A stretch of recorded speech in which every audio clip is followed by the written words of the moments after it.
দুই বন্ধুর গল্প ছ্যাঁকা ও ব্যাকা।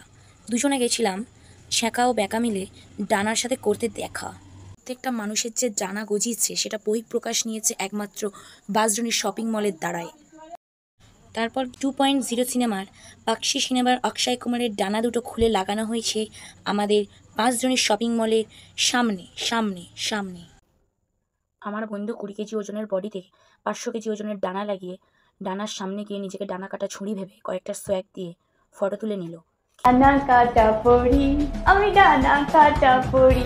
আমিও আমার এই ছানার মতো শরীরটাকে নিয়ে ডানার সামনে মেলে দিলাম নিজেকে। তারপর আমি আর আমার বন্ধু ঝিঙ্কুনাকুর পোঁজ দিয়ে একটু ভিডিও তুলে নিলাম, তার সাথে 2 কপি ফটো। তারপর ফটো তোলার পরে ছোট ছোট পায়ে এগিয়ে গেলাম ঘুগনির দোকানের দিকে। ঘুগনির দোকানে যাওয়ার মাঝখানে বাস স্ট্যান্ডের সামনে লাগানো ছিল দিদির ফটো। দিদিকে কতবার যে ডাকলাম, দিদি দিদি, দিদি আমার ডাকে সাড়া দিলেন না।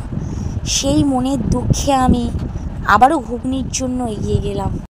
শেষমেশ চলে এলাম মেট্রোর দোকানের পাশে ঘুগনির দোকানে। দুজনা বসে, কাকু ও কাকিমা। অসাধারণ ঘুগনি হয়, খুব টেস্ট, বলতে গেলে সেই টেস্ট। তোমরাও গিয়ে পারলে চেক করে আসতে পারো। আবার এইসব বলছি মানে এই ভেবে নিও না যে আমি যেন একটা ফুড ব্লগার। তারপর ঘুগনি খাওয়ার পরে নিজেকে মডেল পোষে হাঁটিয়ে হাঁটিয়ে বাড়ি পর্যন্ত নিয়ে এলাম। মাঝপথে আসার পথেই যে বন্ধুটার সাথে আমি ফটো তুলেছিলাম, মানে ছ্যাঁকা, সেই ছ্যাঁকা আমাকে ব্যাঁকা করে দিয়ে রাস্তার মাঝখানে আমাকে ফেলে দিয়ে চলে গেল। তারপর আর কি, মনের দুঃখে আমিও বাড়ি চলে এলাম। তারপর আর ভিডিওটাই হলো না।